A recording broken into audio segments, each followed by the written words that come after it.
Love you.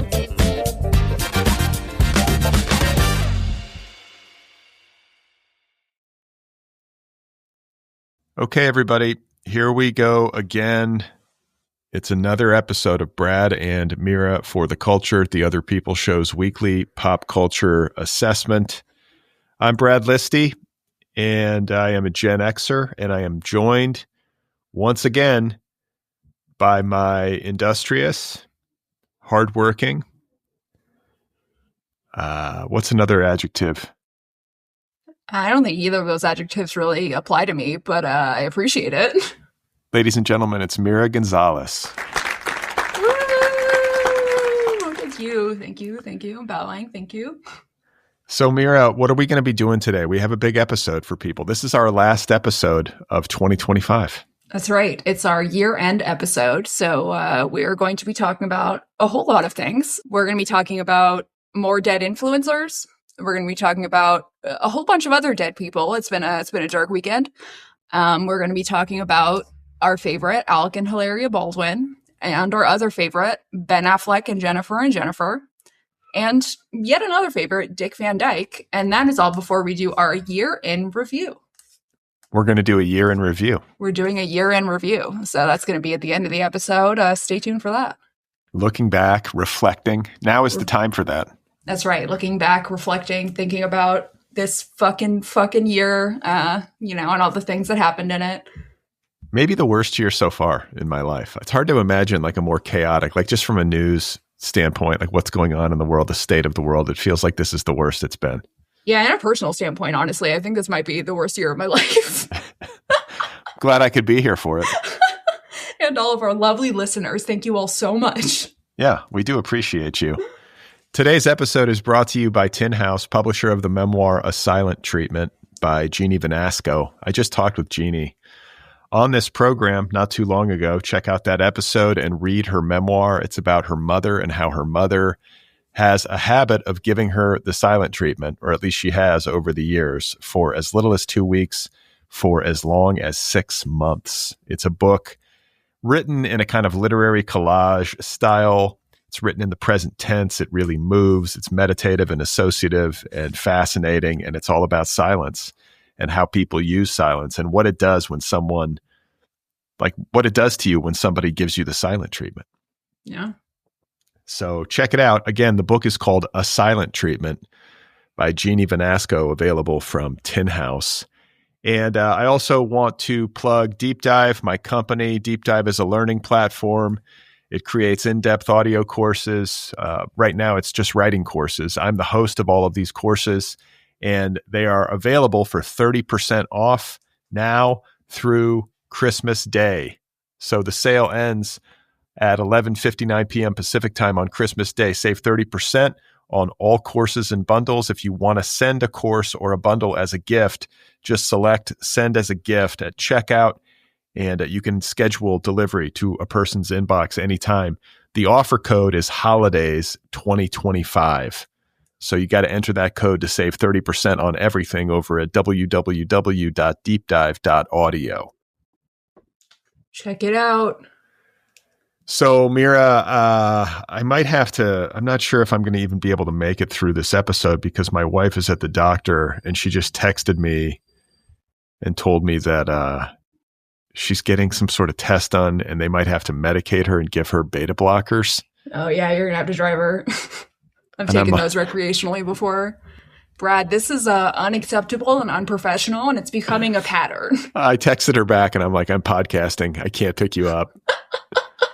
And she's like, we're getting a divorce. Yeah, take a Waymo. You're going to make her take a Waymo high as a fucking kite. Yeah. It's going to come back high and angry. Just sit in the back, relax. Tell Carrie that I am not the one who made you miss picking her up from the doctor when she was high. Hey, she knows how devoted I am to my craft. So I bought her, speaking of my wife, I bought her some Christmas gifts. I was like, I'm always struggling to get something decent for her. And so I thought I would run it by you. Please. I asked my daughter, because my daughter's getting old enough now that she would know. Yeah, smart. And my daughter's like, you got to get her this sweatshirt. She loves these sweatshirts. And I was like, sweatshirts? Oh, you didn't listen to your daughter's advice? That No, mistake number one. No, I did listen. But I'm just like, it just feels like not a sexy enough gift, right? Like, here's a hooded sweatshirt. But that's what she loves. I guess it's a brand called Aritzia. I don't know if you're familiar with this. Of course, I'm familiar with it. It's a very comfortable hooded sweatshirt. They've got really comfy hoodies. Yeah. So I got her a couple of those. And then I was like badgering Evan. I was like, what else does she want? Like, what do you hear her say? And I think it was Evan. Maybe it was my mom. It was like, I heard her say she needs some new black boots. Oh. Did you buy shoes for her? That's a tricky one as a husband. I mean, I was like online looking at like Vogue magazine's best black boots of 2025, Elle magazine. I did like a complete research project out of it. And the truth is that the ones that I got her are faux leather. Cause I was like, I don't know if she wants leather. Like, cause like we're both kind of animal lovers. But then I was like, these boots that I got her were on sale for so cheap that I almost didn't trust it. What was the brand? Fuck. I can't even remember. Oof, you know, this is starting to sound sketchy, Brad. I don't know about this one. Like a husband, like buying his wife's shoes in general is just kind of a sketchy proposition. Like, I don't know if I would trust my own husband to buy me shoes. But then also like boots, it's like something that you're going to be like wearing a lot. And like, I feel like she wants real leather. Okay. So they're called, the Franco Sarto Tarin Booty. What? By what brand? That's the name of the brand, Franco Sarto. What the fuck? Yeah. It's like named after the Spanish dictator. Get that. I got it. It was like on Nordstrom's, but it was like, okay. And I was looking at one of these like fashion magazine roundups, and this is what the person said, quote, they have some cute boots. These are, hands down, my favorite black boots of the moment. So comfortable, it's like I'm not even in heels. They're also the easiest pair to throw on when I'm rushing out the door. Okay. All right. So like, did you know like what, like, did she want a knee-high boot or like an ankle boot? Did she want a boot with a heel? Like, did you have those details? No, I just got her ankle boots. So, like, have you seen her wear ankle boots before? Like, those are the kind of boots that she likes generally? I have no idea. You don't know if she wears ankle boots or knee-high boots? I mean... Because that's a pretty big thing in terms of buying boots. I mean, I think I've seen her wear both over the years at some point. But, like, she's usually walking around in, like, Uggs or... You know what I'm saying? Like, she's not wearing boots all that often anyway. I mean, does she wear them with jeans? Sometimes. So probably ankle boots, I guess, if she's wearing them with jeans. That's what I figured. And they're like, these are comfortable. And do you have a heel? Yeah. Does she usually wear a heel? Yeah, sometimes. Sometimes. Okay. All right. Are they returnable? Yeah. And okay, there you go. They were like $100. I was like, that's what I was like. I feel like I should be getting her nicer boots than this. But it was like, either you're paying like $1,500 or they were like kind of cheap. And I felt like, is she going to be like, God, you cheap asshole. Thanks for getting... I feel like in these situations is like, yes, hit up Evan, but then hit me up. Because if you're like going to go look for boots, like either you should take Evan shopping with you and be like, what boots do I get her? Or you should like be FaceTiming me and be like, do I get her these boots or these boots? And then I can tell you like, go get her some Jeffrey Campbell boots or something like that. That is real leather. Although this brand does seem nice. I mean, yeah, I don't know. It's very tough. It's tough to know. Hang on a second. I'm going to actually send you a picture in real time so you can like let me know if you think these are ugly. Because okay, I don't have to give them to her. I mean, I'll bet they're not ugly, but like boots just feel like a very specific thing. Like you want them to be like a certain comfort level and like a certain like. Okay, so like they're cute boots. I like them. But the thing about these boots is that they're not like comfy boots. So just for listeners, what I'm looking at here is it's like an ankle boot. It's like a Chelsea boot. And then it's like not quite a kitten heel, maybe like a little bit taller than a kitten heel, but it's like a stiletto heel and then pointed toe. So yeah, what I would say about this is they're not comfortable boots. So if you're looking for like everyday boots, maybe not. If she does like a business casual attire at work, they would be perfect for that. Or for like a, going out type of thing, or like they're good, like casual going out boots. But I would say they're not good, like picking up the kids from school boots. Yeah, she's not picking up the kids in boots. She's picking up the kids. Like we're lucky if she wears shoes to pick up the kids. Like Carrie and I are alike. Yeah.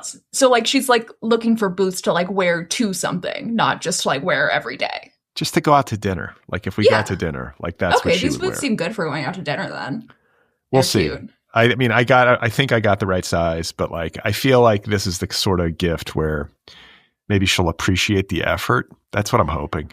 Yeah, I mean, it's a common thing, I feel, for husbands, like, I'm not sure if you're doing this or not, but, like, you tell your husband, like, look, don't buy me clothes, don't buy me shoes. If you're going to give me anything, I want this exact thing. I want this hoodie or whatever. And then they're like, okay. And they're like, but, like, buying a hoodie is, like, just, like, not that sexy. So, like, I feel like I need to get her something else, and then you end up buying her shoes. And you're like, what the fuck? It's weird to buy shoes for somebody else. It is. It's weird to buy shoes for someone else. It's hard. It's like it was a surprising choice from you to buy her shoes. Well, because it was the one thing somebody could tell me that she wanted. And now that I'm thinking about it, when we were dating years ago, I bought her a pair. I was like trying to be all like, I don't even know where I got the money to do this, but I bought her a pair of like, what do you call it? Like Christian Louboutins. Louboutins, yeah. I bought her a pair of those heels. Wow, like bloody shoes, like red heels. Of course, yeah. You have to have the red bottoms so you can, so you can flash that red bottom at other women to let them know. Exactly. You don't have to flash it; they can see it from underneath. So, like, those are bloody shoes. I've seen them. Yeah, those are $800 shoes. It's stupid. Yeah, just really stupid, but. I mean, considering that you got her those early in your relationship, she might look at these boots and be like, what the fuck? Where are the red bottoms? Like, you might want to paint the bottoms red. That's what I'm going to do. I'll paint the bottoms of these red. She'll appreciate the effort. Yeah. You think things have really gone downhill for us, honey? I mean, so, like, why not, and I think the shoes will go over well, honestly. Like, you, like, weirdly got kind of good taste in women's clothing, and the shoes are, like, actually cute. Like, I would wear them. They're cute shoes. But, like, why not, like, a bracelet? Or like a necklace. Because remember I told you, she lost the bracelet I got her. But did she not like it, or did she just accidentally lose it? I think she liked it. Maybe she didn't. Maybe she intentionally. I mean, like, you get someone a gift and they lose it and then you never get them that gift again. Why? I don't know. I was offended that, I mean, literally like less than 24 hours after I gave it to her, we're on an airplane and she just loses it. I mean, it sounds like a good excuse to get her another one. She lost her nice bracelet. I guess. But, yeah. Tyler and I aren't getting each other gifts, but he surprised me on the first day of Hanukkah with the bracelet. And he was like, it's a Hanukkah gift. And now I'm like, fuck, I don't have any gifts for you. That's how it goes with us, too. Because I always feel like I've got to get her something. And we're always like, we're not getting each other gifts. We're not getting each other gifts. And then I get her something. And she's like, fuck, I didn't get you anything. I guess, I mean, maybe that's like a man's job, is you tell them, don't get me anything. And then they get you something and you get them nothing. And that's like the, prize that you get for being constantly vulnerable to death.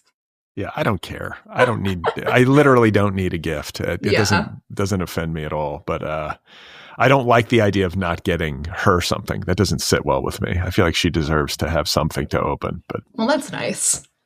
Yeah. And she'll like her shoes, I think. We'll see. Did you get her the hoodie also? I got her 2 of them. Oh, see, she's going to like this gift. I think it's a good gift. It's comfortable. It's like literally, we're not going out all that much. She's not she's not dressing up that much. These are, the kind of thing I could imagine her wearing, but she's also got very specific taste, and it's possible that she'll be like, yeah, these aren't right, or they'll be the wrong size. Who knows? But I mean, but worst case scenario, she just goes to Aritzia and like trades them in for whatever hoodie she does want. And whatever shoe she does want. I think the hoodies are going to be a slam dunk. I feel like the shoes are going to be possibly problematic. But I'm curious to see what she thinks, because like I like them. I think they're actually like good, pretty neutral shoes that will do well. But do you know her shoe size by heart? I asked about it, and it was like between 8 and 9. So I got an 8. I got an 8.5. Classic. It's me and my sisters and my mom. It's like my sister is like between an 8 and a 9. I'm a 9 and my mom is a 10. So we have like really annoyingly different shoe sizes. So you can't like swap shoes. I like sometimes we can if we're like willing to like put on big socks or kind of like, squish our toes a little bit. But generally speaking, no. And like my sister was like the only one who could fit into my grandma's shoes, which was really fucking annoying. It's weird. Like guys never like wear each other's shoes, but No, women, you guys don't even wear each other's clothes. Like if I'm like at Natasha's house, I'm like, can I borrow this dress? Can I borrow that dress? Like, can I borrow this and that? And she doesn't have my shoe size, so it's annoying. But like dudes just are just like, cool jacket, bro, and then like don't do that. So yeah, we'll see. But otherwise, I've just been watching, like, in my way, I've been slow watching bit by bit the Ken Burns documentary on the American Revolution. Sounds riveting. It's like such a delightful experience watching these. They've set me at ease. There's something about it, just the narration, the slow zooms, the old paintings. It's your Real Housewives. Yeah, it's comfort. It's like comfort food for me. It's like Miss Rachel for adults. But I am learning about, our country's founding and just like how bloody it was. It was crazy. And like this country was born in violence. That's really the deal. Yeah. You'll die in violence too. Yeah. I think maybe my least favorite, I have like a couple of least favorite phrases. One of which is, it could always be worse. Whenever somebody's like, hey, it could always be worse, it's like, thanks. Yeah, I know. And it's like, at what point do you get to where it's like, actually, it could not be worse? Like, there's got to be like somebody on Earth who is experiencing something that simply couldn't be worse if everything could always be worse. Like, don't remind me. Like, what? Is it like you tell people in the Holocaust, it could be worse? Like, no, that feels like it's the worst, actually.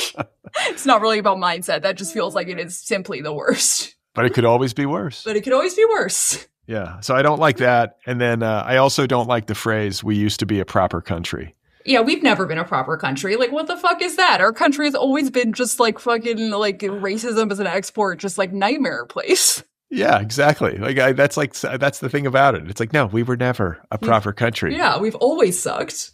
It's been a disaster from the jump. Like there were people here when all of these colonists showed up. Yeah, I guess like we used to be a proper country like before the colonists showed up.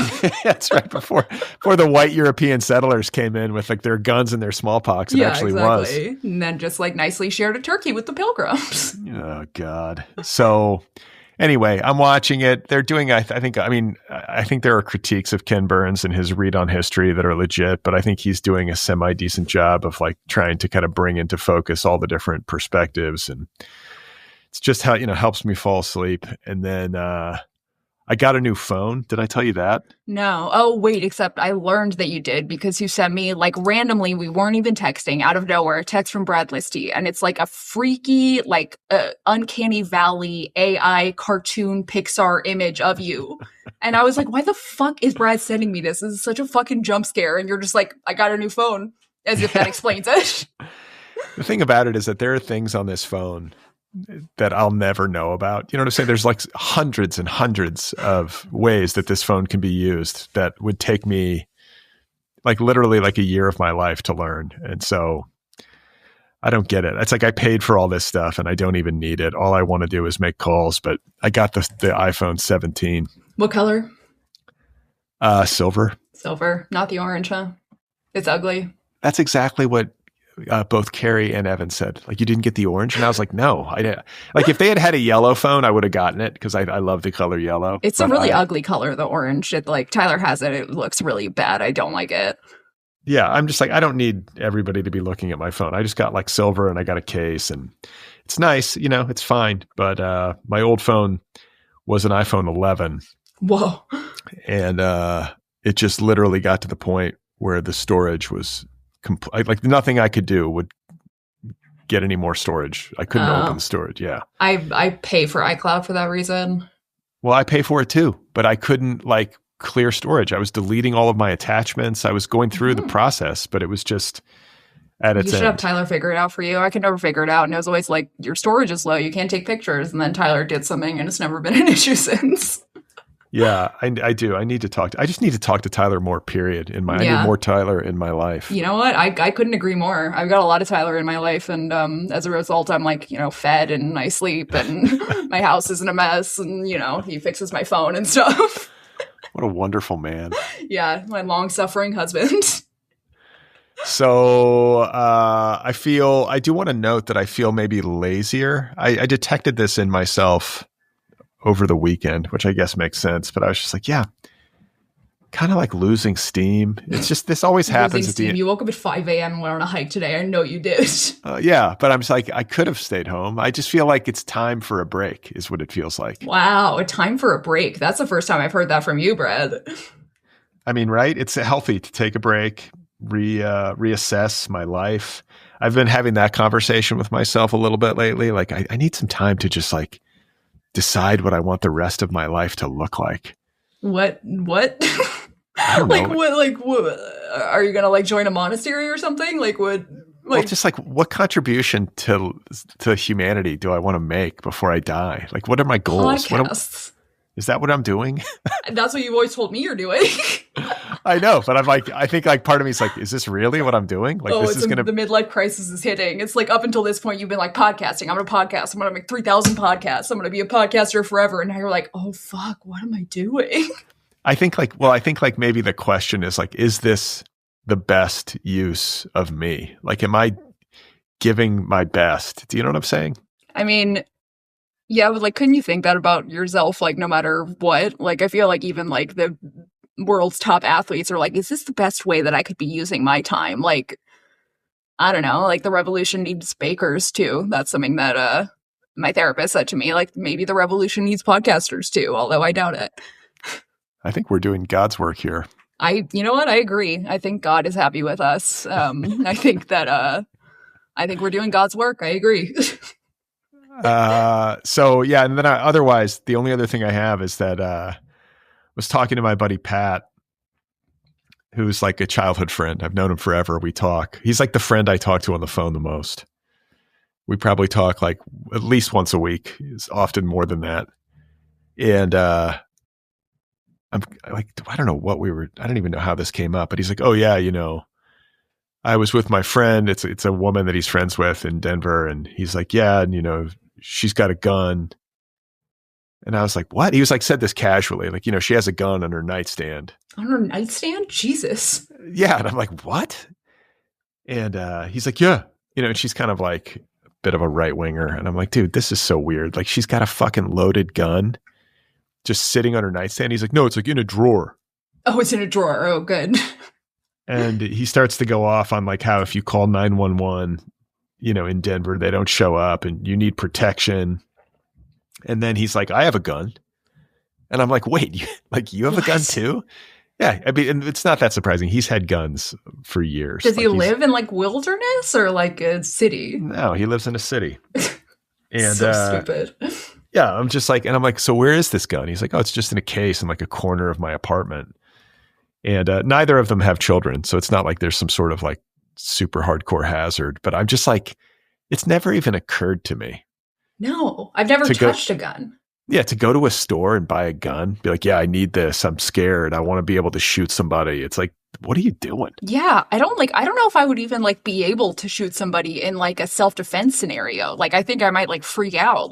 That's like very intense. And like the odds of you like shooting somebody who's not actually trying to kill you or shooting yourself seem very high. I mean, like, I can't remember if I mentioned this in the podcast or not, but when we were cleaning out my grandma's house, her friend was over like helping us clean stuff out. And he was like, oh yeah, she was saying that she shot a hole in one of these drawers. And we were like, I don't think that's right. Like, she never like had a gun. Like, what, she's gonna shoot a hole in like her like chest of drawers? Like, what the fuck? Lo and behold, we cleaned up some clothes from the drawer and there was a bullet hole in the bottom of the drawer. And we were like, what? Like, it was very clear that she like had a gun, that she was like hiding in her underwear drawer, and then she was like getting underwear and like shot the gun and then was like, whoops, I guess I probably shouldn't have a gun. Yeah, that's what would happen with me. I don't trust myself. I don't want one of these things in my house. Dude, I'll hurt myself like standing in my kitchen doing nothing. Like, if I had a gun, it would be like I would like somehow like shoot like 20 people on accident.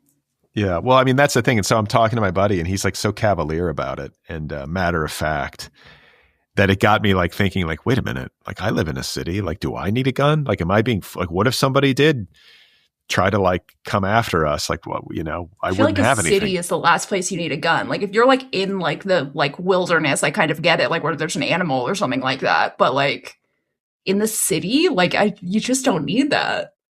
Humans are the most dangerous animals, Mira. Are they though? Because a bear seems pretty dangerous.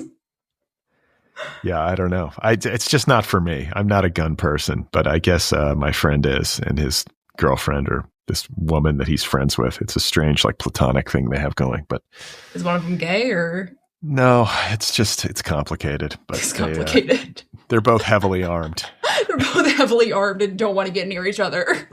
Yeah, they don't want to. They're both heavily armed and they refuse to consummate the relationship that they've been like nurturing for years. But I do want to note that, like, in our notes for this episode, Brad just wrote as a bullet point, "My friend has a gun." And I read that this morning and I was like, is Brad threatening me? I actually am. I'm going to send him after you. By the way, just so you know, my friend has a gun. So what's going on with you? Do you have any friends who are armed? That's a good question, actually. Do I? Well, one time, actually, oh, my parents will get mad at me for this.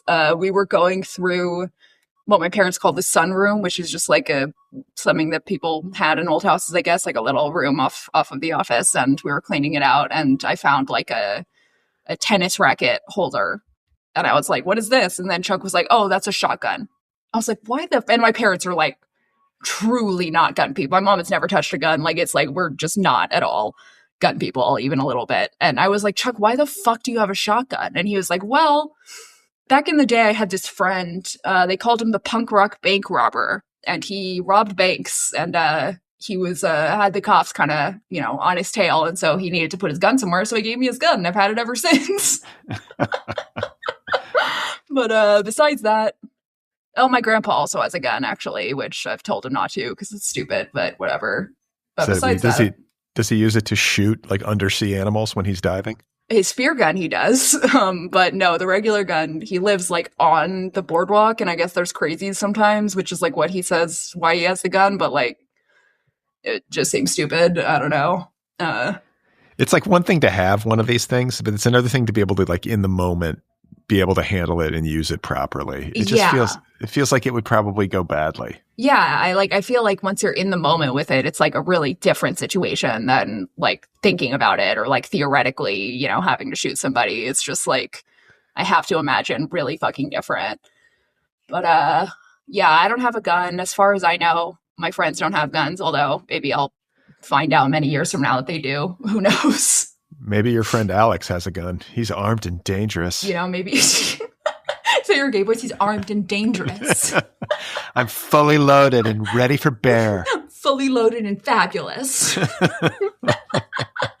Wait, how did his orgy go? Did that happen? No, he's been stressed out about it. He like was trying to organize one orgy and then it kind of like fell through. And I saw him yesterday and I was talking to him and I was like, he was saying like that like the issue with orgies is that like you really have to like time them like so that they happen pretty much immediately. Like you can't really like time one for like a long time in the future because people just kind of lose interest. Like it's got to be like, all right, tonight we're doing an orgy. And so like the time crunch has really started getting to him. And he like just trying to find the top and bottom ratio that's like correct. And like he just like can't find, now everyone's out of town for Christmas. And it's just like he's going to have to wait till the new year, I think. Sad. A New Year's orgy? Yeah, a New Year's orgy. It's his New Year's resolution. But besides that, let's see. What have I done this week? Yesterday, I woke up and I had a full-on panic, fucking lost my mind because my dog, who listeners might recall, is an elderly corgi whose back legs are paralyzed. We took her to the vet yesterday because she's not incontinent, but she was getting incontinent yesterday. Like we were like when Tyler would pick her up, it just like pee would kind of just like leak out of her. That happens to me too. Yeah, I mean it happens all the time. Like I mean to me too. Tyler will pick me up and the pee will just kind of leak out. But for some reason I like just convinced myself like, all right, she's dying. That's it. We're gonna go to the vet and they're gonna tell her now's the time to put her down. We're gonna have to say goodbye to her and it's gonna be terribly sad and the dog's gonna die. That's it. The dog's dead. Done. It's over. And if that had happened, would we be podcasting today or would you have called it off? And you would be like, okay, but like, can you podcast like later? And I'd be like, no. We could have dedicated the episode to your dog. This is like when I was taking care of my actively dying grandma, you would just be like, hey, just wondering, like, do you think like all good either way, but do you think you're gonna be able to podcast today? And I'd be like, well, it depends on if she's dead yet or not, Brad. That was the worst. That was the worst time in my podcasting life. It's the worst time of your life. Yeah, it was horrible for me. But don't worry, my dog is not dying. She simply had a UTI and we gave her antibiotics and now she's like completely fine. Well, that's good. So, yeah, freaked out for nothing. What else? I've also been feeling kind of lazy and I don't know, not much, but my, every year I have like a short phase where I'm like, I'm going to cook. Like, I'm going to start cooking because like I can cook. I'm a good cook, but Tyler just usually takes the reins in cooking and I'm lazy. So I just let him do it and it's like easier for me and I just eat whatever he cooks and it's fine. But sometime around the holidays, I always have like a short yearly phase where I start cooking and it's begun.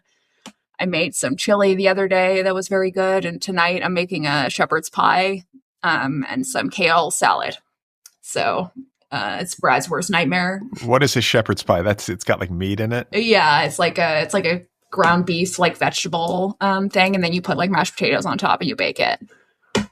All right. Yeah. He's like, all right, I guess that's fine. I'll accept it. It's all right. It's not like that disgusting, but no, it's delicious. And the kale salad you might actually like. It's like kale. I like to massage it with a little honey, olive oil, lemon, maybe a little Dijon mustard. It's very delicious, although you probably like your kale dry.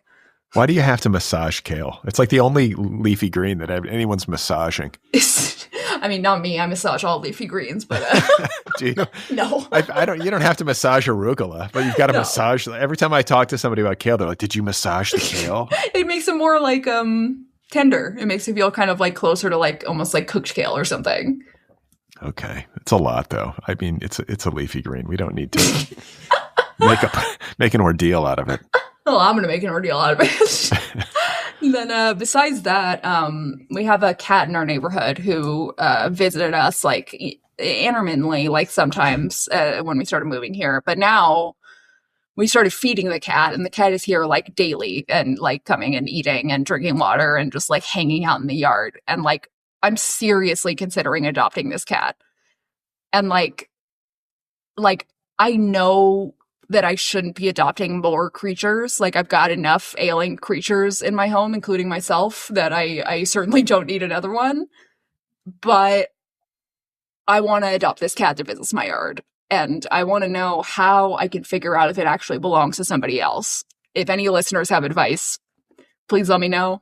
Cause it's got no collar, nothing, but I know that like indoor outdoor cats are a thing, at least in Venice. So maybe it belongs to somebody, but it is like hungry seeming when it comes to our yard. So if anyone has any advice as to how I can figure that out, email letters@otherppl.com. Is that right? That's right. Yeah. So I don't know. We'll see if I end up adopting a cat in addition to my 2 insane dogs. That'll be a saga. So can you have a cat that just lives outside all the time? They don't recommend it. We had one at my house when I was little. It was like it's like a cat that like Chuck had, and then like somebody like kidnapped the cat and Chuck thought that it was gone. And then it came back like 5 years later, just like randomly. And the cat was like weird after that and like really unfriendly and would like kill things all the time. And so it was kind of just like an outdoor cat, but I've never really heard of outdoor cats besides that. I think usually they like will get eaten by a coyote or something. But I've heard of indoor outdoor cats. Yeah, I would love to have a cat, but Carrie and Evan are both allergic, like badly allergic. Hairless. Get a hairless cat. That's disgusting. No, they're kind of cute. Are they? Yeah, they're kind of freaky looking and like little aliens. I think it's kind of cute.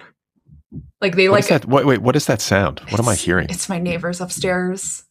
What are they doing? They just moved out, and so like there's people up there like cleaning up. It sounds like they're stomping on the fucking floor, though.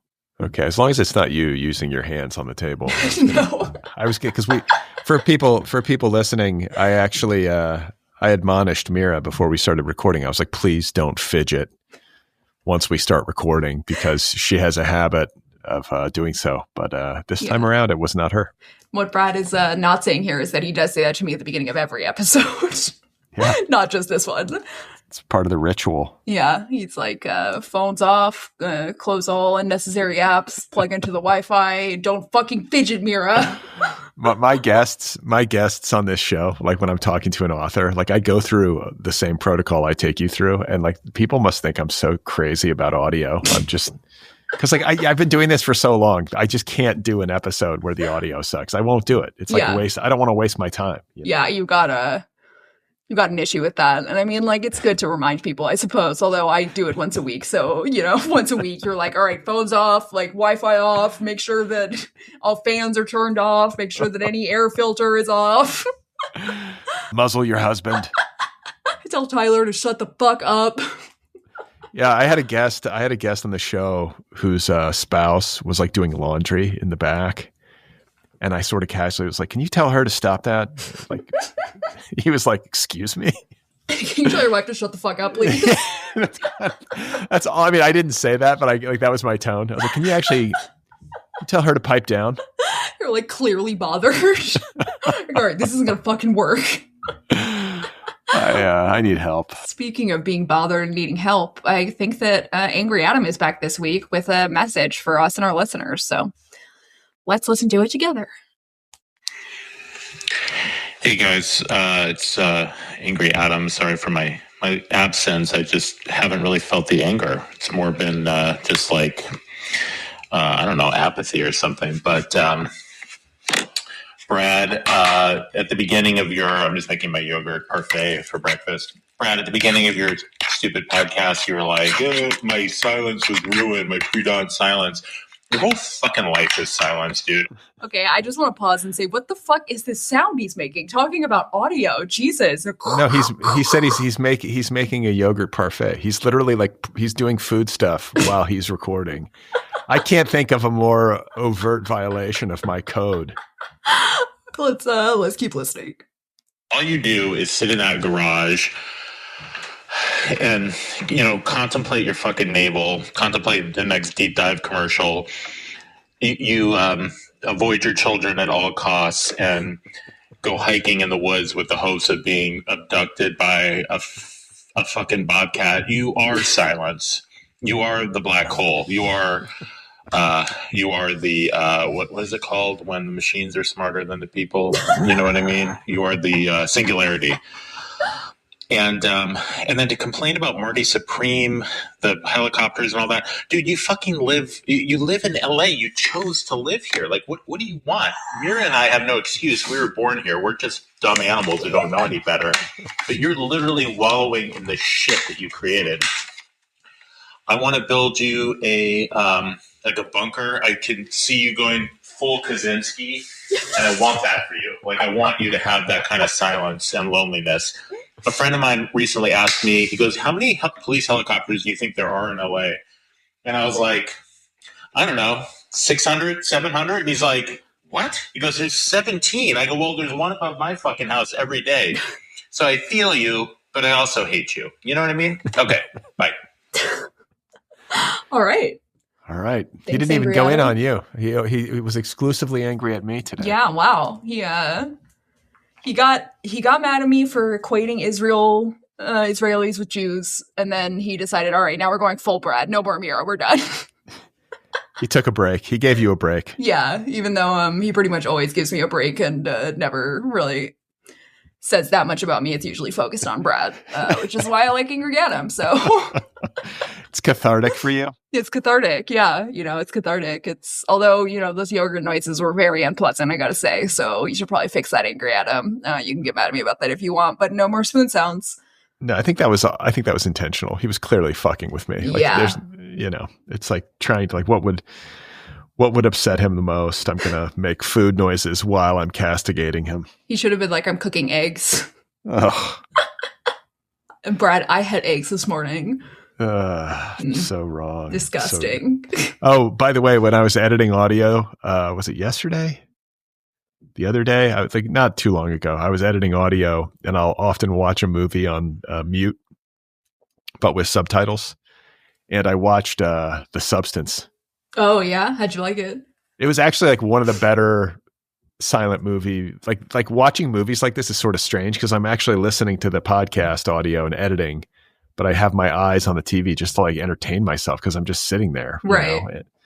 But it was actually like a really good movie to watch silent. I could totally follow it. I didn't even read the subtitles. It was visually It's easy to follow.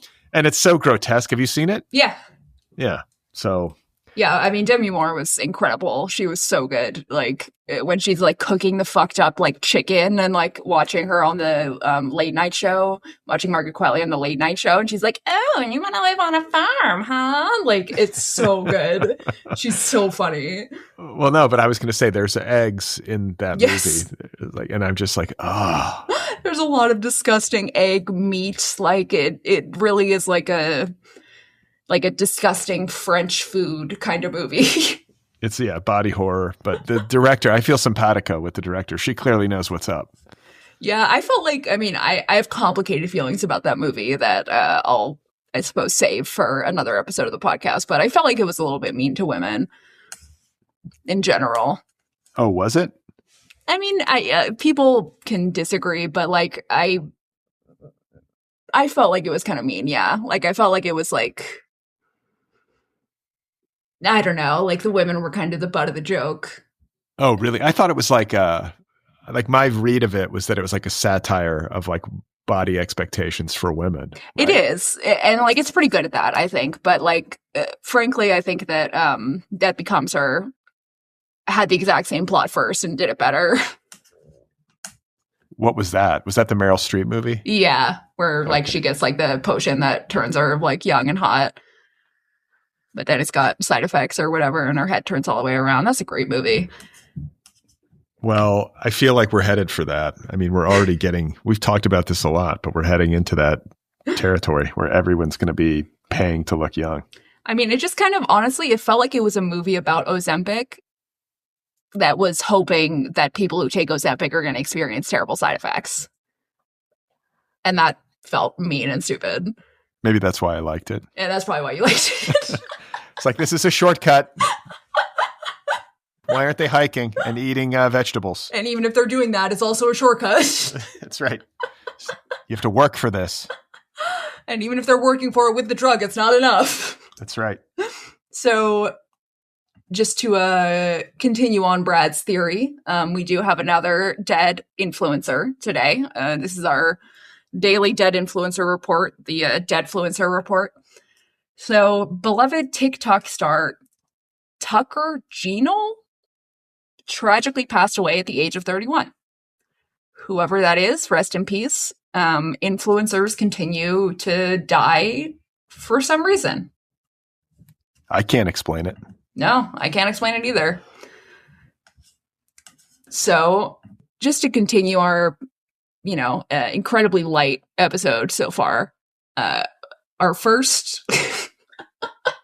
I don't even know. So, like, we have a light pop culture podcast that's supposed to be funny and easy to listen to and just kind of, not too heavy. But this is just like the fucking darkest week, the most violent week. It like just like pop culture is a fucking mess. So like our first story here is going to be like incredibly violent and bad. So over the weekend, we had 3 very violent events. One was a shooting at Brown University. Another one was a shooting at Bondi Beach in Australia. And then, of course, the Reiner murders. Horrific, not funny, not fun, but we kind of didn't have a choice but to cover it. So I just want to say the vibes out there this weekend and this week are abysmal. Just terrible vibes. I like every planet is in retrograde, I assume. Like I'm willing to believe. It's like this weekend is so bad that like I'm gonna get into astrology. Like the weekend's so bad that I've resorted to that. Now I'm gonna get into astrology because like I don't know how else to make sense of anything anymore. I don't know.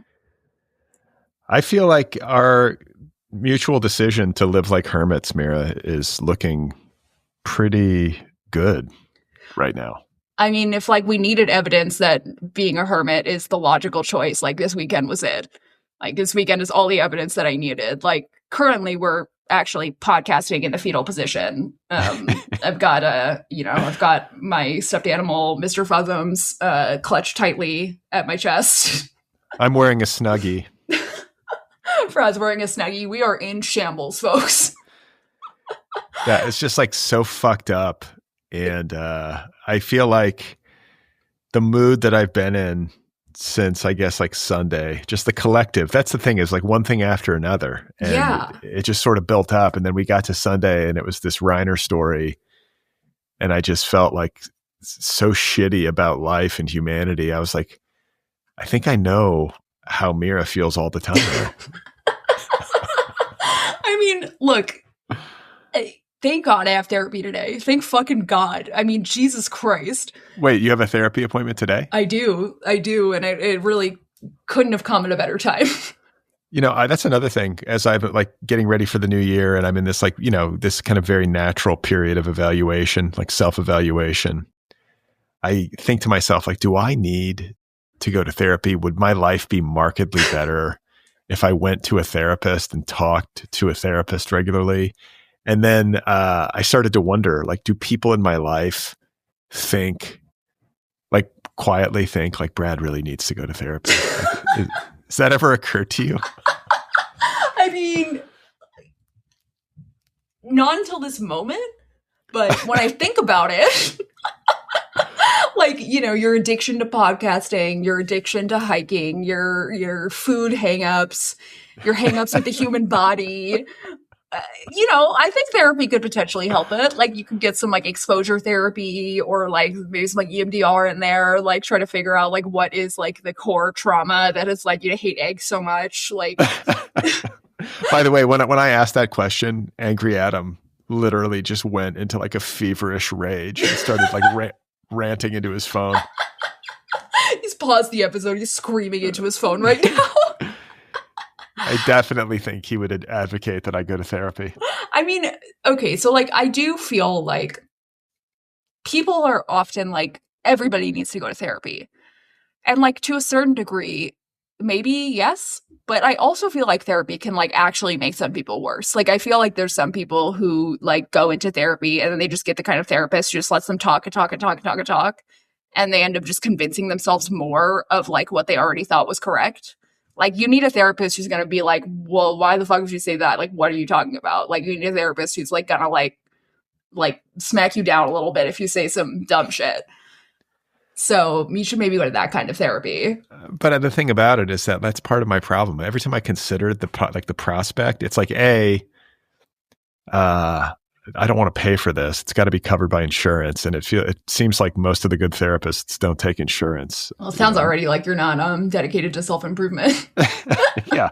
And by the way, I know there are some therapists who do take insurance, but no, they're few and far between though. Yeah, it's few and far between. And then the second thing is just like to find somebody that I'm comfortable with that's actually going to be helpful to me.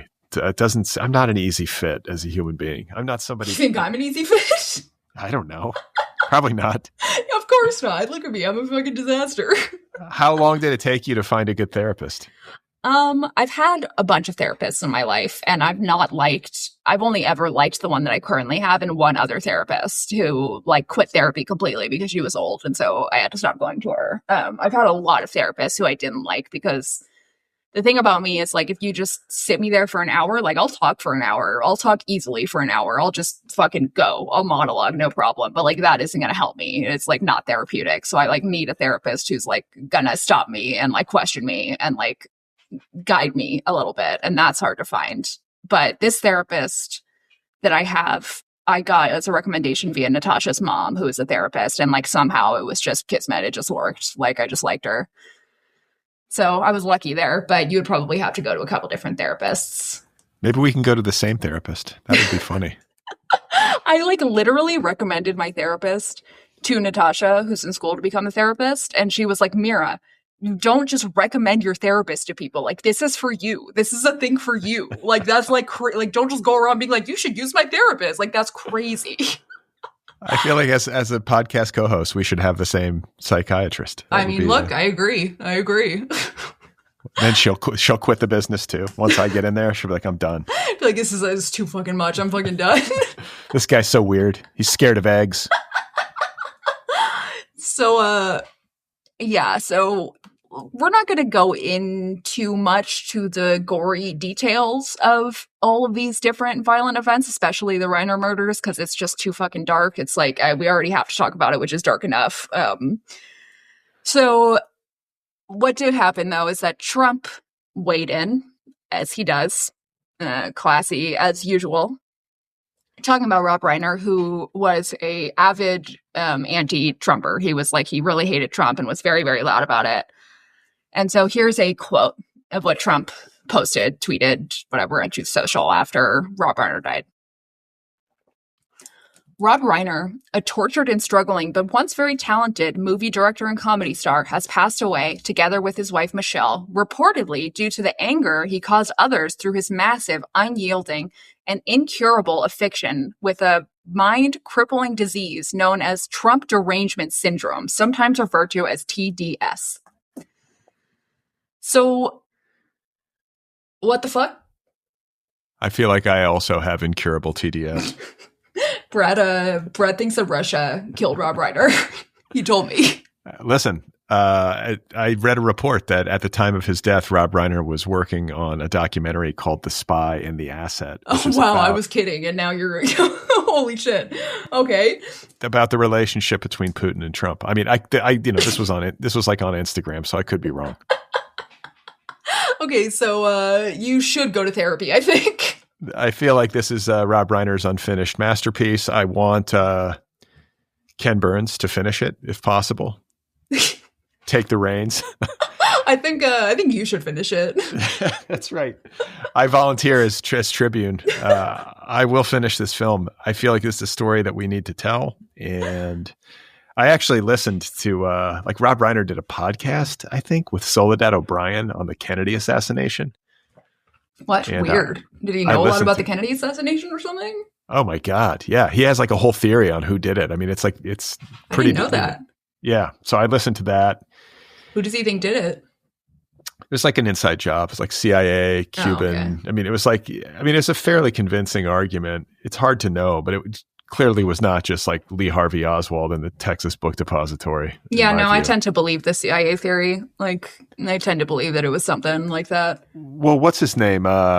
Dulles. Alan Dulles. Was that who it was? Like, that motherfucker was evil. And like, JFK did not like him. I think he fired him. Yeah, and JFK was like talking to Cuba, like having secret talks with Cuba, like right before that, like to like end the embargo or whatever. Like, they didn't want that. Well, he was also, I think JFK was also like not necessarily in lockstep with Israel. Oh, really? So there's theories around that too. I don't fucking know, but anyway. I have Israel derangement syndrome. It was clearly Israel. So Israel killed Rob Reiner. Terrible. Netanyahu has taken another beloved figure. I mean, it's so sad, and I can't believe Trump. Like, it's so. I mean, I can totally believe that he would immediately weigh in, say something like just monumentally shitty, and like make it about himself. Like, this guy's. He keeps doing this, and every time he does it, I'm like, his karma is going to come back to bite him. This is like a despicable human being. Like, there's got to be a curse on this guy. And yet he just keeps rolling, keeps doing this shit. There is no justice. Hell is patient. Evil people die peacefully surrounded by their loved ones. He's going to die like at age 105, like peacefully in a bed surrounded by his family. Like it's what's going to happen. Don Jr., Eric, and Ivanka will be singing Memories from Cats a cappella as he quietly expires. Quietly fades away. You hear the beeping go beep, beep, beep. Memories all alone in the moonlight. And then Baron will have like a ukulele, and he will sing in a surprisingly high falsetto, a very sad, slow rendition of YMCA. That's like literally how he's gonna go. It's like you see fucking Henry Kissinger, Dick Cheney, they're just dying old, having a nice long life. It's just wonderful. So Yeah, this weekend was like, honestly, one of the darkest weekends in memory. Just like it takes a lot for me to be like genuinely like shocked by the darkness, because like I've ever since I was young been a devout pessimist my whole life. I've never really been known as somebody who's super hopeful about things, and even for me it was shocking. Even for me it was shocking, and even for me it affected me, and it was just like awful. Like I don't know how to cleanse my palate from this. Yeah, I'm bracing myself for the solstice. We're not even to the darkest day of the year yet. Jesus Christ. Is the solstice supposed to be bad or good? I don't know. What do you think? I mean, it just seems like seems bad now. I don't know. But see, this is why I'm like, things have gotten so bad that like I need to get more new agey. Like I need to get into astrology. Like I need to get some crystals. Like I need to like burn some sage. Like I need to like start genuinely embracing my inner Venice Beach. Like the Venice Beach inside of me needs to come out. And like I need to start like burning sage. It's time to become a witch. That's right. It's time to become a witch. It's time to become one of the Etsy witches that we've hired so many times. I want to be a male witch. Yeah, a warlock. Is that what it's called? A wizard? A warlock? I don't even know. You shall not pass. I think that's Lord of the Rings, not Harry Potter. But isn't he a wizard? I feel like that's the only wizard I know. Gandalf. Is he a wizard? Do they have wizards in Lord of the Rings? I guess he's a wizard. He's got a pointy hat. Yeah, if he's not a wizard, I don't know who is. You're a wizard, Gandalf. But yeah, it's such a fucked up weekend. Like when it ended, I felt like I needed to take like a chemical shower, and I need to purify. I need to go to the desert. Like this is going to be, it got so bad that this is actually going to drive Mira into the desert to try to like cleanse her spirit. Well, in case we need to relax and kind of get away from all the bad news, we can watch this video of Andy Dick nearly overdosing to death on the streets of the valley. Oh my God. Did you see it? You must have seen it. I saw it. I saw them putting the Narcan in his nose and all of that. So, you know, it's the most wonderful time of the year. Have a holly jolly Christmas. I mean, and speaking of people who can't die, I mean, it's like Trump and Andy Dick are indestructible. Yeah, truly indestructible. Did you see with this Andy Dick story that a doctor told Andy Dick that the crack that he smoked may have saved his life by like being an upper and like keeping his heart going? I mean, dude, the guy just needs help so badly. It's a win for crack cocaine, though. You know, crack has really bad PR, but, you know, finally it got a win. Let that be a lesson to you, kids. Smoke crack if you're going to do fentanyl also. Make sure if you're going to do fentanyl to always have some crack on hand. So moving on to what is like actually a slightly less depressing topic, although not entirely not depressing. Our favorites, friends of the show, Alec and Hilaria Baldwin, are house hunting in Montclair, New Jersey. Now, you'll remember last episode, I think it was last episode, we talked about how they're once again trying to sell their house in the Hamptons, and we predicted, or Brad predicted, that they would be moving to Los Angeles. But unfortunately, it looks like they are hunting in Montclair, New Jersey, probably for like an estate of some kind, like a big fucking, like, I don't know, farm or something like that. I have to imagine. But sad they're not coming to LA. I mean, I guess like I'm not 100% sure if that story's accurate. I'm holding out hope that there's going to be an LA move, but it makes sense because they're in that apartment in Manhattan. There's 7 kids. The kids are growing. They're going to run out of space. They're probably already feeling claustrophobic in there. I don't care how big that apartment is. And they probably don't want to sell it. They probably want to have a place in Manhattan. Right. But they don't want to like send their kids to school out on Long Island and live there year round. Right. And so they're just like, well, what are we going to do? We need like a big home base, and we need a place where we can send our kids to school that's going to be like close enough to New York that we can get into the city, et cetera, et cetera. So I guess Montclair makes sense. Yeah. I mean, I don't know anything about Montclair, New Jersey, but it looks like fancy, and they like probably just like, I mean, want to like send their kids. I mean, maybe even send them to school in New York, honestly, if it's close enough to New York. Like you could just take a subway. It's not that bad. Not that they ever take the subway. Although maybe they do. I think it's kind of like living out in the valley. It's like living out in, where do the Kardashians living in Calabasas? It's sort of like living in Calabasas if you're living in New York. New Jersey is the valley of New York, isn't it? I never really thought about it that way. Like kind of is. Probably people who like live in like Newark, like say they're from New York, the same way that like people who live in like Orange County say that they're from LA.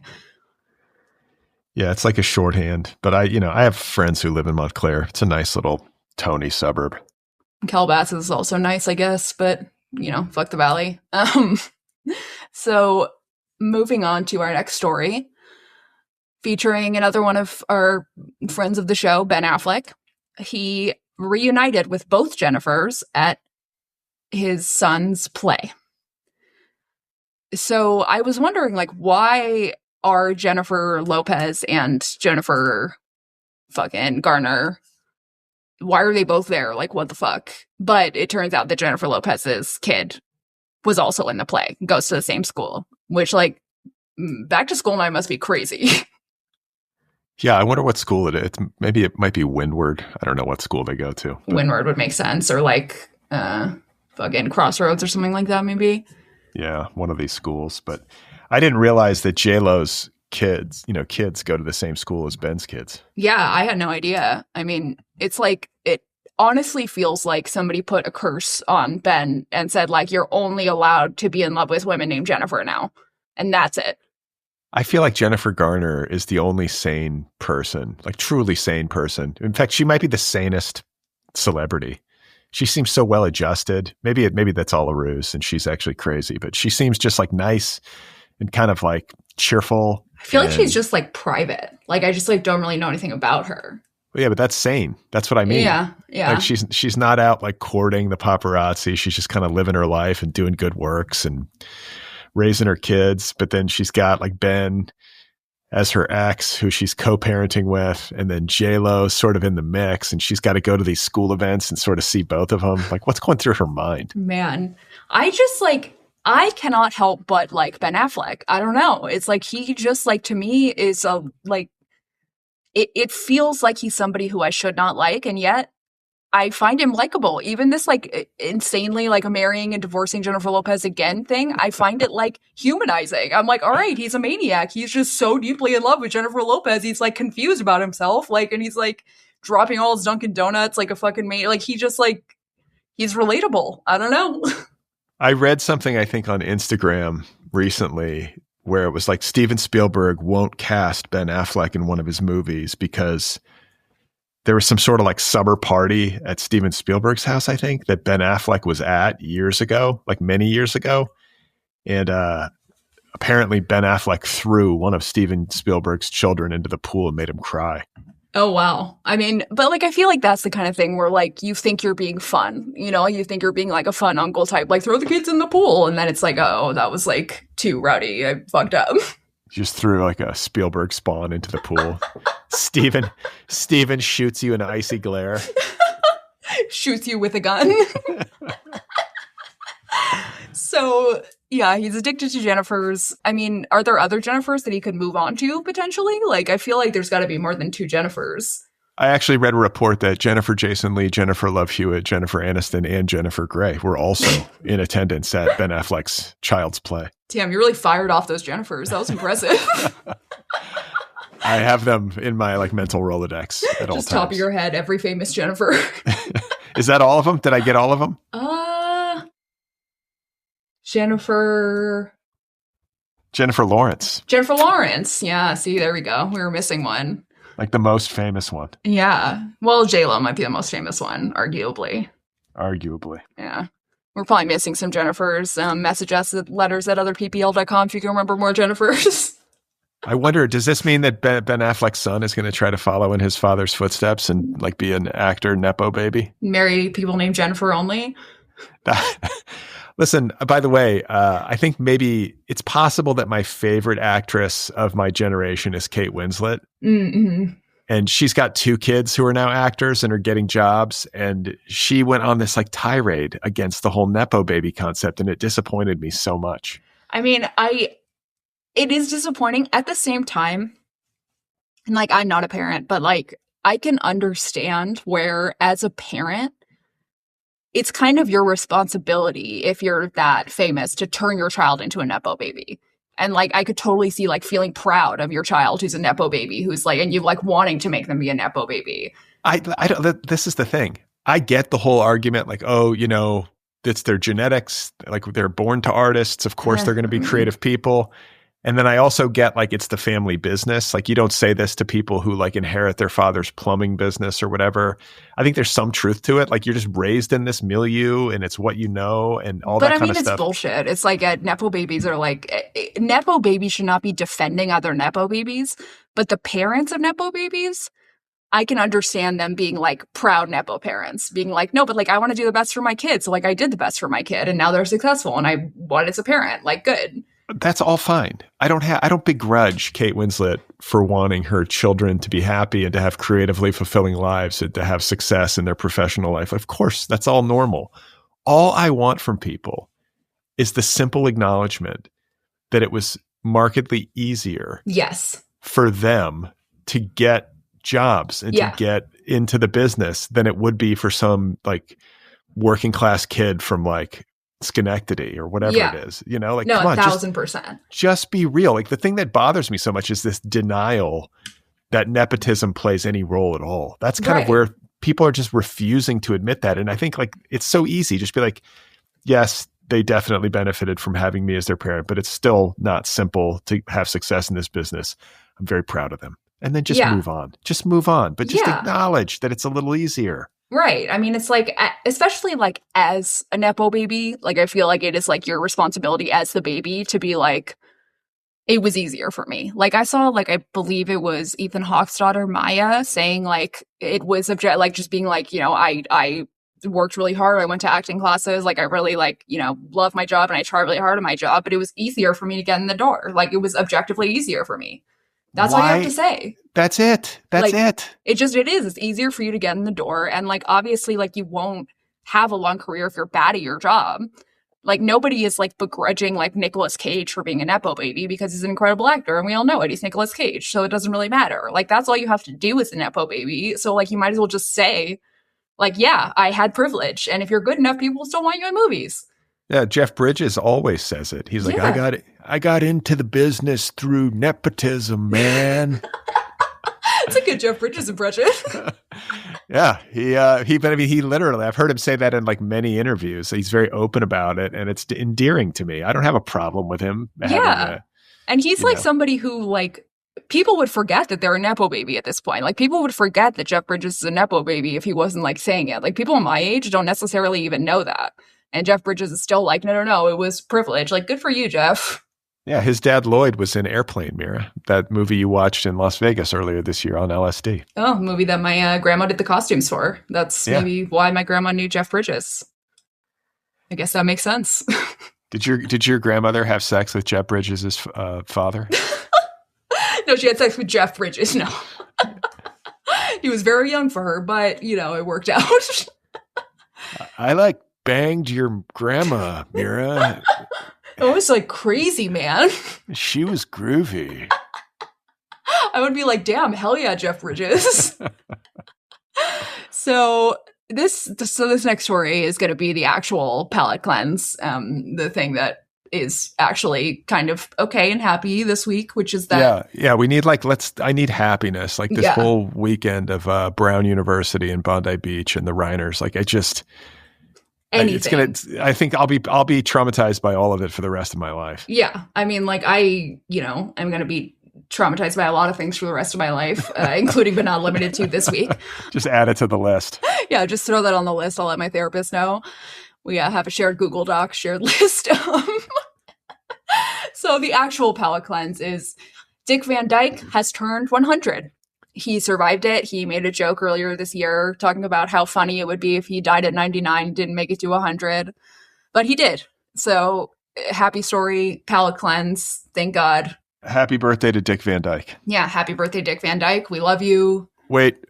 I'm actually now reading a story that Dick Van Dyke's wife just pushed him down the stairs in his wheelchair.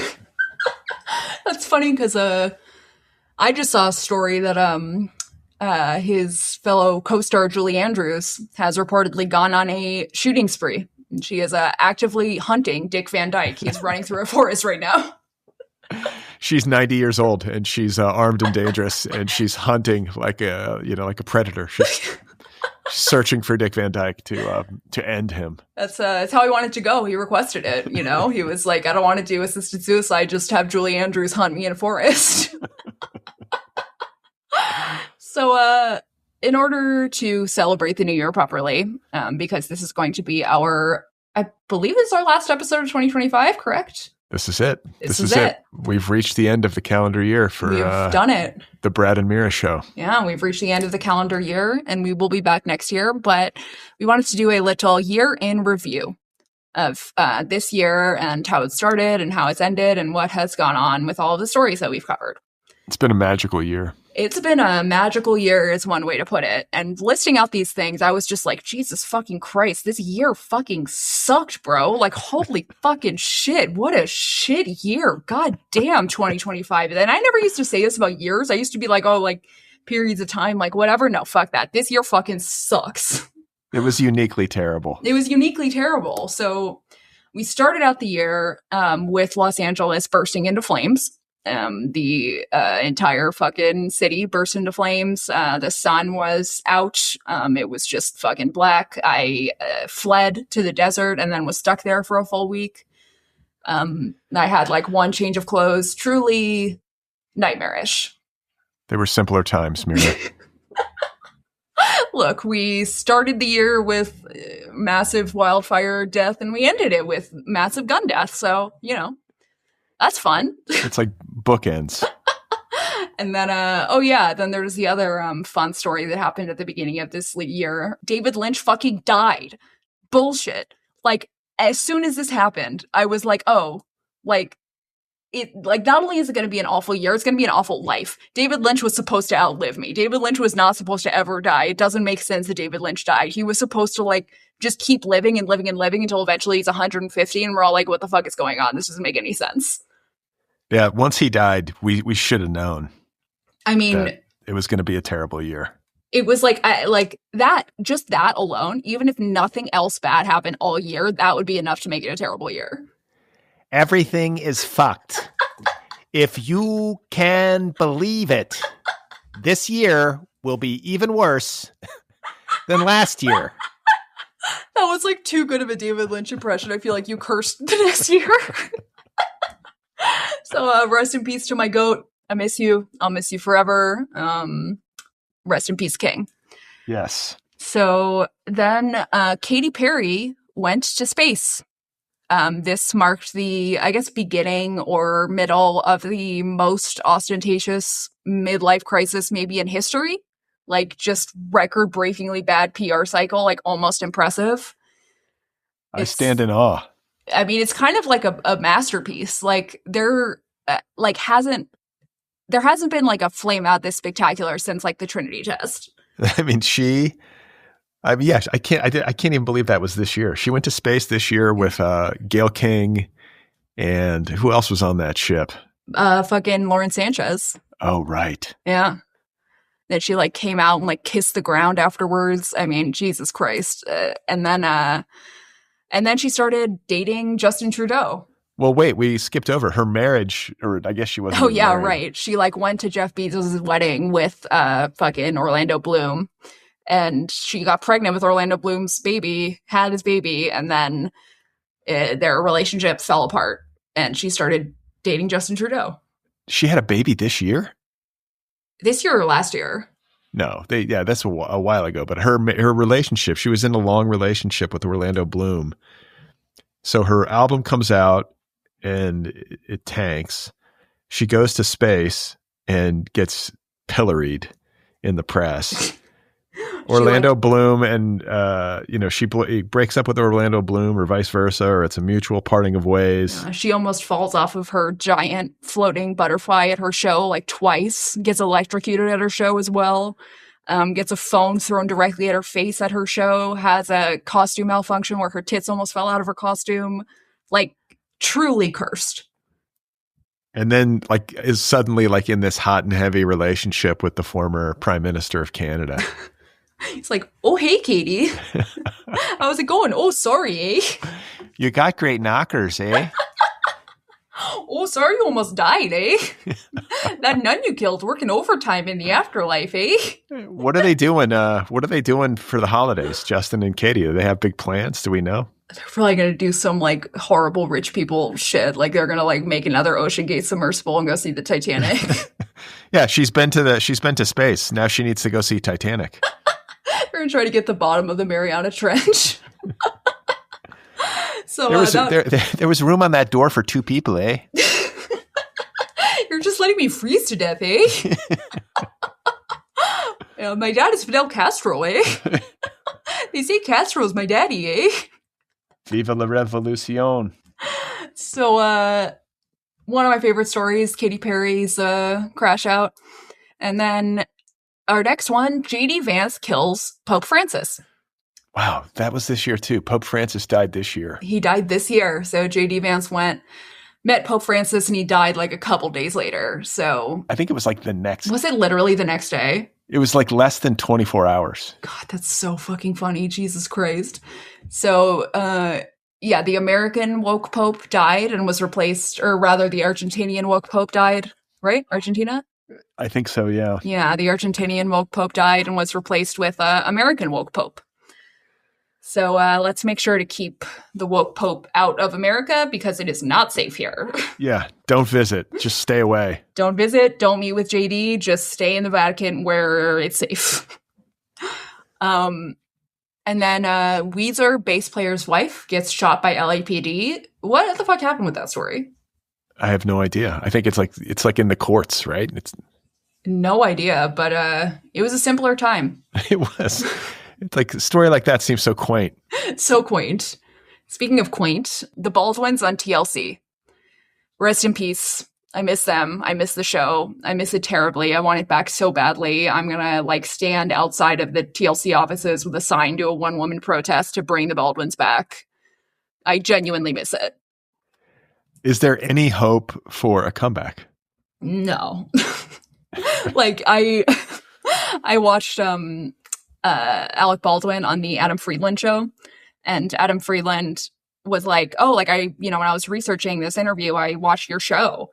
And Alec Baldwin goes, why? So, yeah, clearly not a huge success. And then, let's see, Tracy Morgan vomits on the court at a Knicks game. That was awesome. So one of the funnier stories of the entire year. I puked on the floor, Mira. God, the images are just like, it's just so good. It's one of the funniest things. I'll get you pregnant. So then we have country star Morgan Wallen or Whalen? Wallen? I don't know. I'm going to say Wallen. Country star Morgan Wallen storms off the set of SNL and then flies home to quote unquote God's country. Speaking of vomiting. Yeah. I mean, speaking of like the worst fucking baby in history, like it's just like, what, dude? You're the musical guest on Saturday Night Live and you storm off the set. Like, did anybody do anything to him?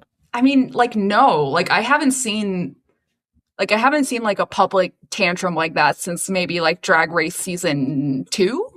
Yeah, right. Like, what a little bitch. Like, for real. Like, it's like, where the fuck is God's country? Like, I think I remember this story. I want to say he was flying home to Tennessee.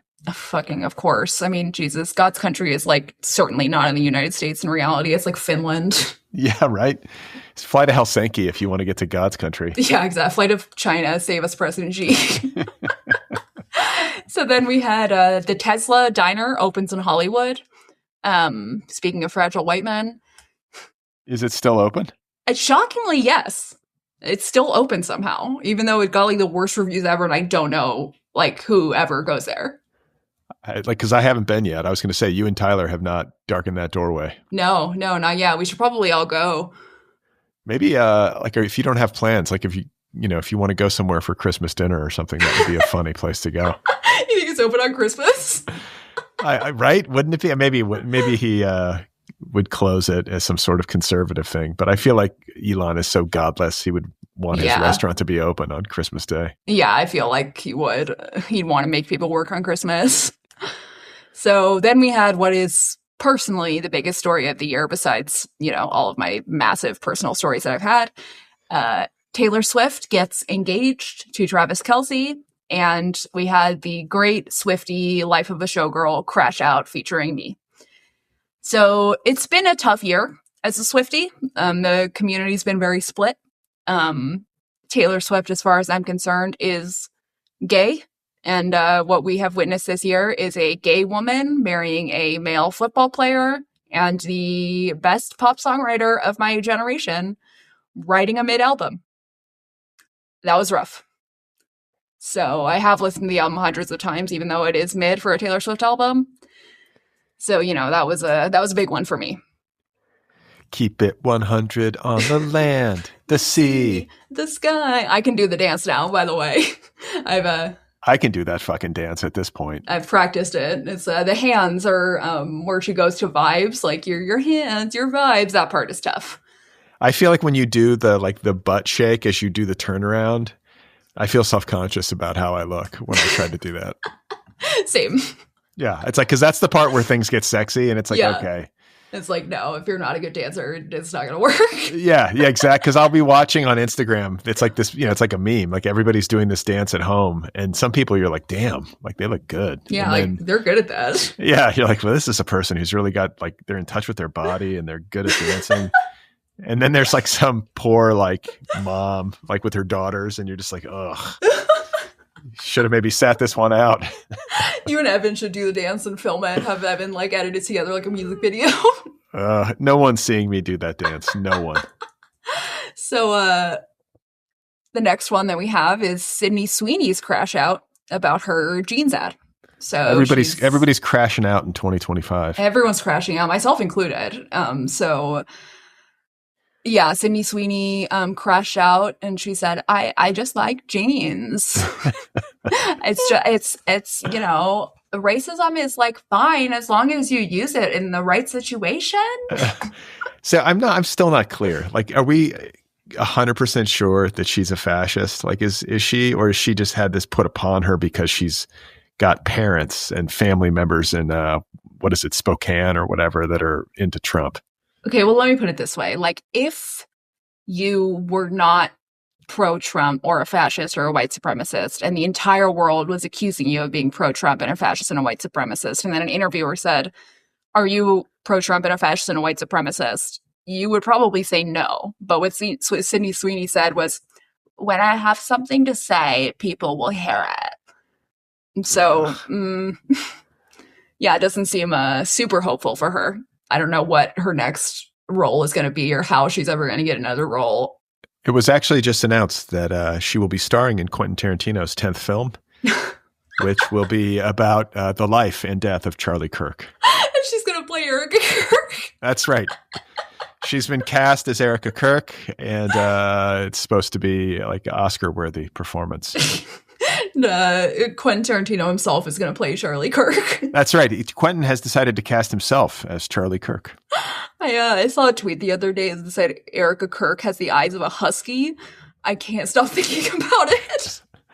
I can't stop thinking about the trailer for this film when Quentin Tarantino playing Charlie Kirk is sucking Sydney Sweeney's feet.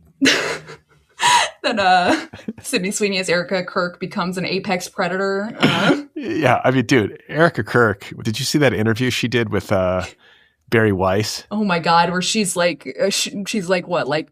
I serve a just God. He is sovereign, but he is just. And so I'll let him take care of that. Well, I don't understand. The God is sovereign, but he's just? I don't get it. What does that even mean? She doesn't know what sovereign means. Yeah, that's what I was probably, it would be on brand if she didn't. But I feel like this whole thing, like this is so strange. Everything about it is strange. The Candace Owens of it all is strange, and yet strange. I can't get enough of the conspiracy theories, if I'm being honest. Like I'm not saying I believe them all, but it's just like, what the fuck is going on? And it's also weird and scary. Like I'm scared of Erica Kirk. I like mean, I'm scares scared me. of her. Like, don't, like, you better not be showing me that bitch's eyes when I'm high. Like, do not bring Erica Kirk around me when I'm high. I will fucking lose my mind. I'm at the too point. Scary. I'm at the point where, like, if she like was on like CBS News talking to Barry Weiss or whatever, and then just suddenly like reached up and just like tore her face off. And there was like there's like an alien inside of her, I would be like, yes. Yeah, you'd be like, all right, that makes sense. Yeah, it's just, and this whole thing, like it is objectively like the strangest grieving process. It's so weird. That I've ever been with. Like your husband just gets like brutally and like horrifically assassinated. You've got 2 young babies and you're now a widow. And, let's go on a world tour. And you're just on tour and like you're just nonstop like at events. It just seems very strange to me. The only way that I can make sense of it is that like she's telling herself like I've got to carry on his mission, you know. And but like if she was really carrying on his mission, then like she would be like at college campuses like abusing trans kids who are fresh out of high school. Like this is not like his fucking mission was not to go be like, you know, God is just but sovereign. Like his mission was to be like, you are a tranny who should die. Like yeah, I saw like there was a video clip where he was, I think there's an Asian person sort of like debating him in the crowd, and he used like a racial slur, like just openly against them. I'm like, damn, how is this guy being lionized and held up as a Christian? It's all such bullshit. Man, especially when like he transitioned in the end of his life from him to Splish Splash. I mean, it's like, it's also gross. What a year we've lived through. For real. So then we had Sabrina Carpenter came out with her new album, Man's Best Friend, and the cover was very controversial among losers who suck. It's a good cover. I like it. I think it's great. Yeah, I liked it too. I think it's just because she was a Disney star. Is that why people are upset? Yeah, and I feel like it's like sexy, but in a way that like is for the gays and not like the straight men. And like people hate that. Wait, you think that covers for gay guys? Yeah, I do. I think that her whole thing is for the gays. I thought it was for me. I liked it. I was like, damn, this is hot. But like, you also love Dua Lipa. Like, you're kind of like secretly a pop girly. Yeah. But yeah, I don't know Sabrina Carpenter's music, but I do like Dua Lipa. I don't know Dua Lipa's music, but I do like Sabrina Carpenter. I feel like you would like Dua Lipa. I mean, I do know her music a bit. Like, I like every song that I've heard on the radio and stuff. And like, I like her as a person a lot. But she's just like, there's certain pop girlies who like capture my attention. And then I'm like, you know, forever a fan of them. And like, she's not quite one of them, I think, because she's like not got like the... She's not chaotic enough. She's like, I feel like she's got her shit together. Yeah, she like doesn't have like this like, yeah, she's like not chaotic enough. Like her music is good, but not the kind of music that I'm like gonna like listen to and like get really like pumped or emotional. Like just kind of feels like whatever. Like she's good. I'm glad she exists, but who cares? Yeah, there's not enough mental illness here. I'm feeling like something's missing. Yeah, she's way too well adjusted, and like her politics are great, and like everything is just like fine about her. So you know, uninteresting. And then we had the Louvre jewelry heist. Le Louvre. As somebody who takes French on Duolingo every day, I feel like I am an authority on how to pronounce that word. You live in Los Angeles. Take Spanish on Duolingo. Don't be ridiculous. So then we had so the jewelry heist. Not much to say. It was pretty cool. Sucks they got caught. Wait, they got caught? Yeah, they got caught. But It was bold. They did it in the middle of the day. It was cool for a minute. I liked that story. What's going to happen to him? Like, how long do you have to go to jail if you steal jewelry from the Louvre? Like forever, I imagine. In France? Like, I don't know. I mean, it feels like that's a very hardcore violation of like French culture, but it does. But I don't know. I feel like that's a good question. I mean, 10 years. Like, don't put them in jail forever. 10 feels like plenty, honestly. Like, they're not going to like rob the Louvre again. Like, I mean, you never know. If they were that brazen. That would be maybe they will. That'd be really funny to be a repeat offender like that. That would be king shit if you like get out of jail and just go rob it again. Just constantly robbing it. Like every time you get let out of jail, you do it again. They're like, God damn it. Like every fucking time. Yeah.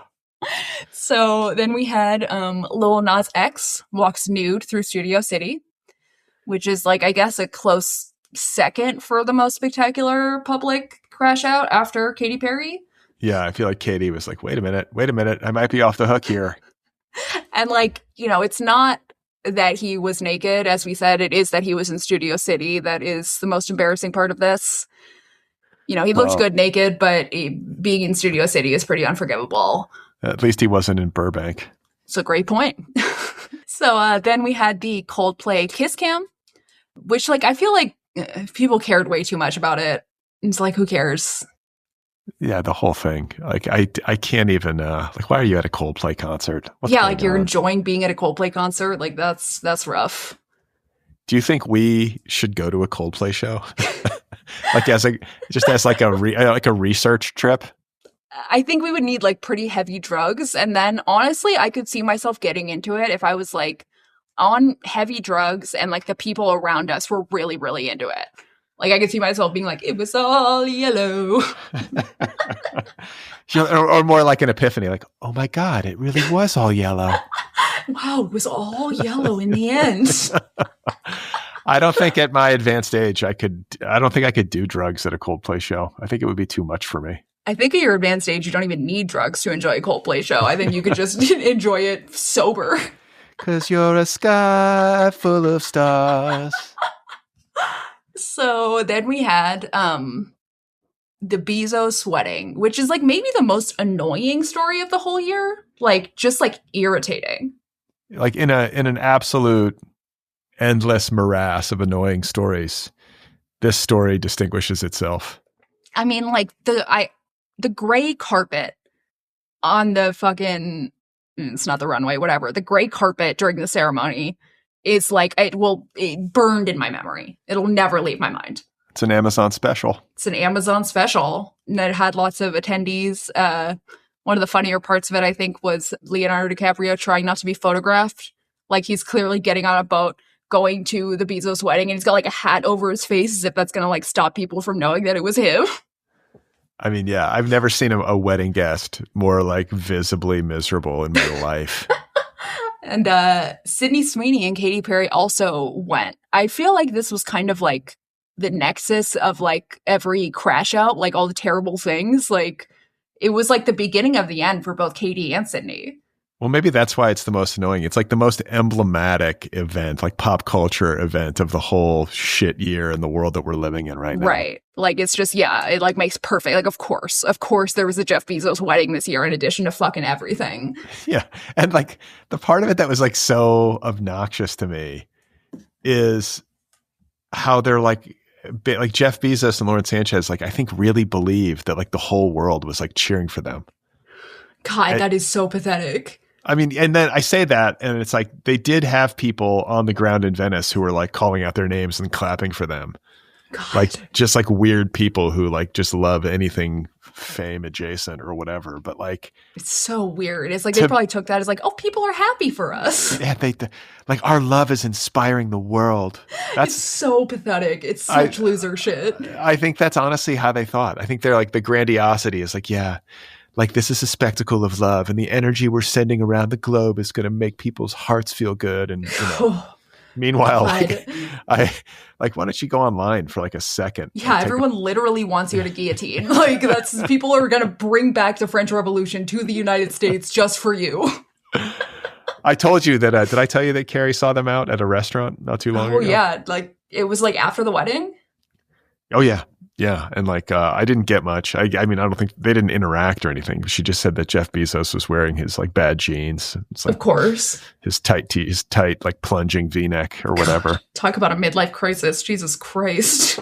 Yeah, I mean that dude's. I wonder what he's on. Like, I feel like he might be one of these freaks who's sober, honestly, and like doesn't even like do drugs. He's just like that, which is like the worst case scenario. No, but I mean, he's got to be on like supplements. He's taking like testosterone or HGH or whatever. Yeah, probably. He got like all buff and shit. He's probably on Ozempic too. By the way, you know that guy who's trying to live forever, the billionaire who's like Brian Johnson. Like his teeth are blue. Yeah. What the fuck? Methylene blue. What is that? It's like some fucking thing that like RFK Jr. drinks too. I don't really understand like why it's supposed to be good for you. It's like you put it in your water and it's blue and it does some fucking thing. I honestly have no idea. It's got like spirulina in it or whatever. Yeah, or like something. some kind of algae. Or it's like, yeah, some shit like that. I don't even know. But you could look it up. Methylene blue. That's probably why his teeth are blue. That's so weird. Who wants blue teeth? I don't know. It's disgusting. Like, It's why would you gross. want to like live for that long if your teeth have to be blue? Yeah, I'd rather die. I'd rather just die. So then we had a very exciting story for us. Hilaria Baldwin at Dancing with the Stars. We went out and we supported our girl. We saw her perform. We actually had a field trip this year. We did. We did a field trip to Dancing with the Stars. Brad wore a suit. I mean, we dressed up for it and everything. I feel like we should share pictures. I think I might have put them in my Instagram stories, but I feel like our listeners would probably be happy to see us. We were dressed to the nines. It's true. It's really true.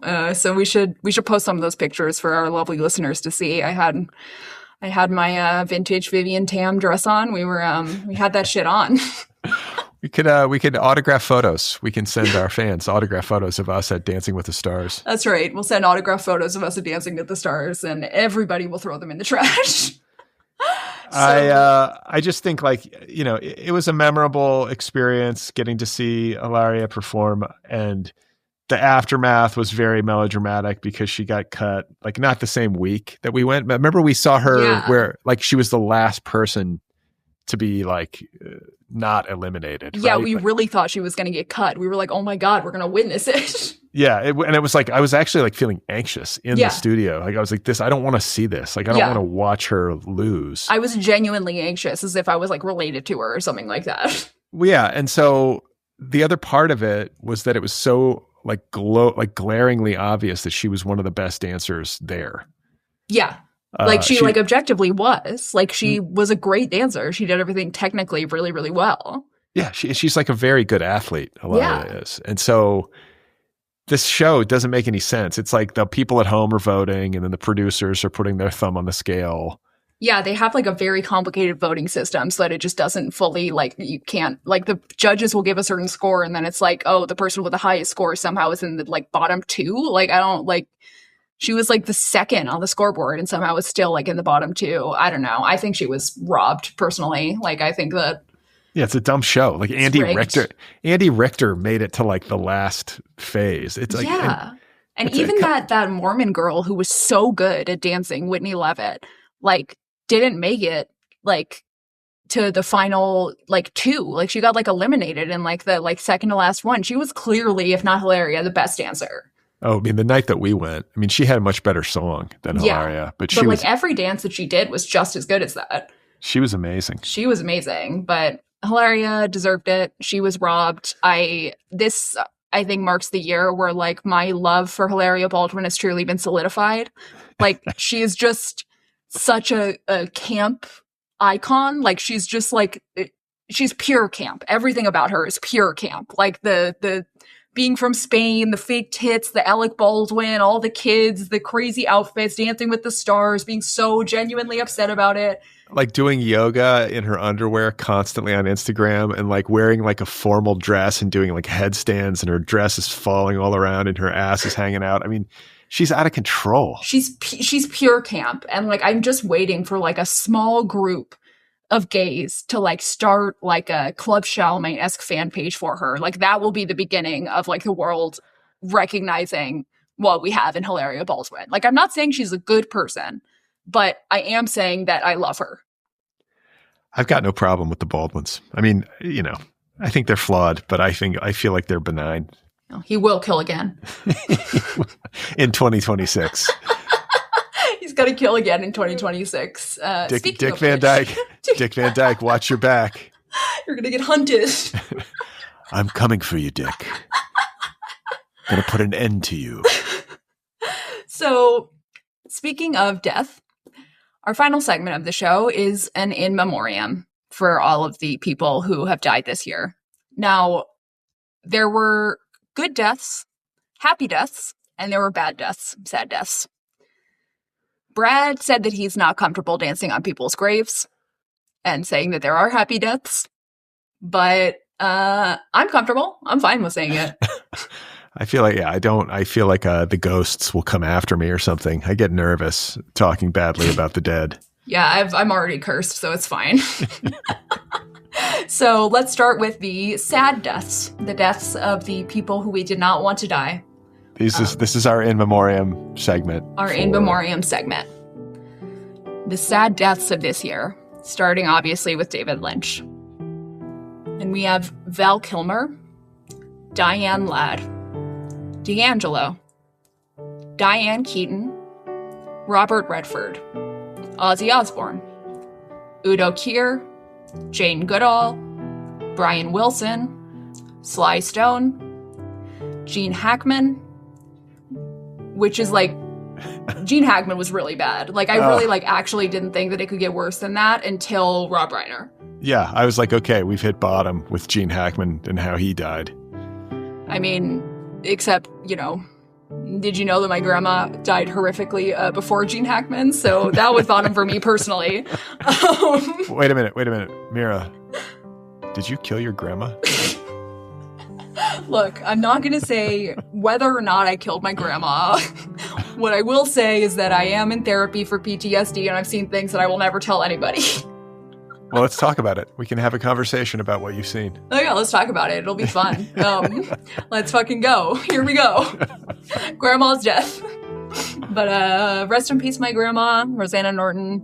You were cool. We're going to get you in the in memoriam at the Oscars, or I'm going to do something that lands me in the news. So next we have our happy deaths. Yay! These are deaths that we were excited about, we were stoked about, we felt good about. We felt like these people are no longer in the world. Yay! So we have Dick Cheney. Yay! Charlie Kirk. Yay! Hulk Hogan. Yay! And that's right, Giorgio Armani. He was very anti-labor. He was very anti-woman. He exploited sweatshop labor. I want to break the union. I want to exploit the Chinese workers. Mamma mia. So they're all at the big Bohemian Grove in the sky now. It's hot down here, brother. So the year ahead, looking forward. Brad, do you have any New Year's resolutions?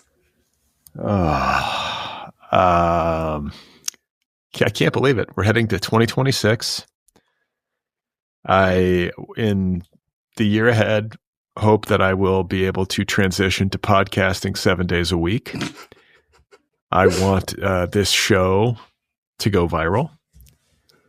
I want it to explode. I want to hike 365 days next year. Wow. All right. Let's see. What are my resolutions? If it's scientifically possible, I'd like to do even less this year, just in general. Not easy. Yeah, not easy. I like to average like a lot of sleep every night, a lot of laying in bed. And then the other thing is I would like to kill my other grandma. That's adorable. You'll have a matching set. So cute. And then I think we close out the final episode of Brad and Mira for the Culture of 2025 by making predictions for 2026. Mira, what are your predictions for the year ahead? Nobody wants to know because it's always bad and I'm always right. Actually, don't speak it aloud. I'm cutting your mic. I don't even want to hear it. Thank you, everybody, for listening to this show. All of our listeners out there, we appreciate you. We wish you happy holidays, a happy new year. We'll be back in 2026. Bye-bye.